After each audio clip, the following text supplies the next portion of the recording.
Can I ask you a question? I guess. Go ahead. All right, cool. Thank you. You're always so willing. I appreciate you, man.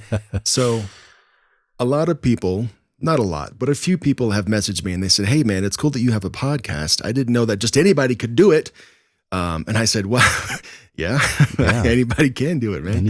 Anybody. So just in case for the few people that are out there that just like see these two regular dudes doing something and they kind of want to do the same for themselves, let's talk about like our mics real quick. Do you have a second for that? And then we'll jump into the episode. Yeah, I can do that.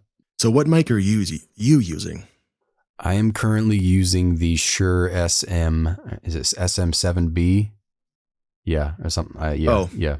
Or SM7B. Yeah, like the microphone pretty much you see across the board on everything. So that runs new from memory, $350, maybe $400 ish. Am I right on that? Yeah, it was right around. I think it was right shy of 400 when I bought it. I think it was like a Christmas sale last year or something like that. So nice. Yeah.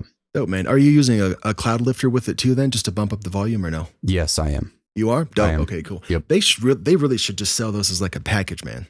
Yeah, because even I noticed when I was buying it, that was like, if you bought this, then you'll probably like this. And within Amazon, because everybody that I've talked to has to have that cloud lifter because how quiet this microphone is. So it's a great microphone, but it's very quiet. So you definitely need that.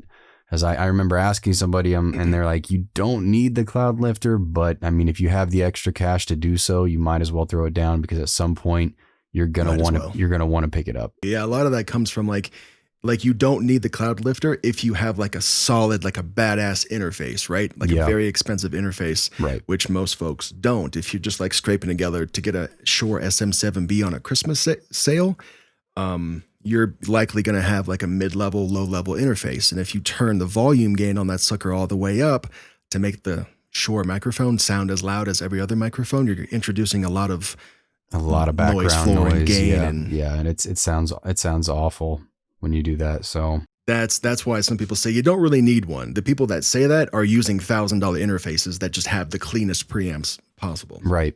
So that's why. Yep. Now, when I was using the Shure SM7B, I also had the cloud lifter, which was super dope. But since then, I switched over to the Audio Technica. It's called an AT4040. Have you heard of this?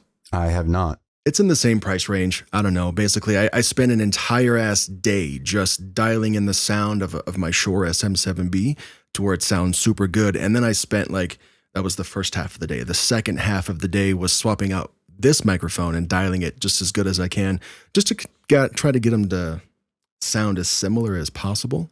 And I just preferred the way that this AT4040 sounds. It's super uncommon to see it on a podcast, but for like voice acting stuff and, maybe some narrating stuff, which is what you and I also do on the side. Right.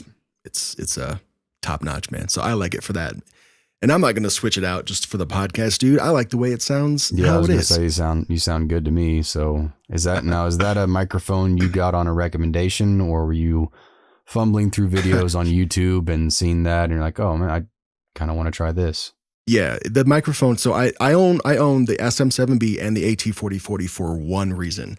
And that's because there's a producer named Joey Sturgis who recorded bands like Asking Alexandria, all the old Devil Wears Prada stuff. Nice. He recommended the Shure SM7B for screaming vocals and the AT4040 for clean singing vocals. And I've ran, my own home recording studio for the last 10 plus years. So, and if we're going to be doing bands that want to sound like, Asking and Devil and Miss May I and whoever else he did, there's dozens of them.